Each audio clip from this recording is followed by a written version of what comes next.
Friends, Telangana రాష్ట్ర రైతులందరికీ అదృపే శుభవార్త. రైతు భరోసా డబ్బులు ఎప్పుడు పడుతున్నాయి, రుణమాఫీ డబ్బులు ఎన్ని విడతలుగా పడుతున్నాయి, కొంతమందికి రద్దు అవుతున్నాయి. మరెందుకు రద్దు అవుతున్నాయి, కొంతమందికి రుణమాఫీ కూడా రావట్లేదు. మరెందుకు రావట్లేదు తెలుసుకున్న ముందు లైక్ చేయండి, షేర్ చేయండి, సబ్స్క్రైబ్ చేయండి, పక్కన ఉన్న bell icon all symbol button గంట సింబల్ నొక్కితే నేను వేసే లేటెస్ట్ అప్డేట్స్ వీడియోస్ మీ ముందుకైతే వస్తే ఇక లేట్ చేయకుండా అయితే వీడియోలోకి అయితే వెళ్ళిపోయి ముందు ఒక లైక్ అయితే చేయండి. వీడియో అనేది బూస్టప్ అవుతుంది. ప్రతి ఒక్కరికి కూడా రైతు భరోసా డబ్బులు అయితే రావడం జరుగుతుంది. ప్రతి ఒక్కరు కూడా ఎంపీసీ లింక్ అయితే చేసుకోండి. ఇంట్లో ఎంతమంది ఉన్నారు, ఎన్ని ఎకరాలు ఉన్నా కూడా 5 నుంచి 8 ఎకరాలు అయితే పడుతున్నాయండి. రైతు బంధు రైతు భరోసాకి అయితే మార్చడం జరిగింది. ఖచ్చితంగా అయితే అందరికైతే వేస్తామని చెప్పడం. కొంతమందికి కొన్ని జిల్లాల వరకు అయితే వచ్చాయి. 42, 60 ఎన్ని ఎకరాలు ఉన్నాయి 5 నుంచి మాత్రం ఖచ్చితంగా అయితే వేస్తామని చెప్పడం జరిగింది. 15,000 కోట్ల రూపాయలు రైతు భరోసాకి అయితే వెచ్చించడం జరిగింది మన సీఎం గారు. ప్రతి ఒక్కరు కూడా పడుతున్నాయి. అలాగే ఎంపీసీ లింక్ ఇక చేసుకోండి.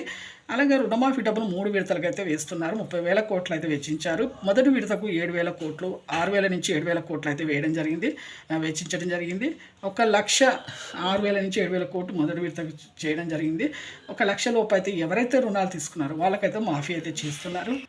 రెండో విడతకు 1,50,000, మూడో విడతకు 2,00,000 వరకు అయితే వేస్తున్నారు. కొంతమందికి రాకపోవడం కారణాలు ఏంటంటే ఆధార్ కార్డులో ఉన్న పేరు, మీ బ్యాంకు రుణ ఖాతాలో ఉన్న పేరు ఒకే విధంగా లేకపోవడం వల్ల రాలేదు. మీరు వెంటనే అయితే చేంజ్ చేసుకొని స్పెల్లింగ్ మిస్టేక్స్ ఏమైనా ఉన్నా, ఒకవేళ రాని వాళ్ళు ఏవీఓ కార్యాలయం వెళ్ళి వ్యవసాయ అధికారిని కలిసి మీరు తెలుసుకొని చేయించుకోండి. ఖచ్చితంగా అయితే మీకు డబ్బులు అయితే పడతాయి. అలాగే మీకు ఒక 30,000 కోట్ల రూపాయలు అయితే రుణమాఫీకి అయితే వెచ్చించడం జరిగింది మన సీఎం రేవంత్ రెడ్డి గారు. మనకు మేనిఫెస్టోలో మనకైతే ఈ డబ్బులు అనేది మనకి ఈ పథకం, ఈ రుణమాఫీ అనేది చేస్తామనేసి కూడా చెప్పడం జరిగింది. లైక్ చేయండి, షేర్ చేయండి, సబ్స్క్రైబ్ చేయండి. Thanks for watching.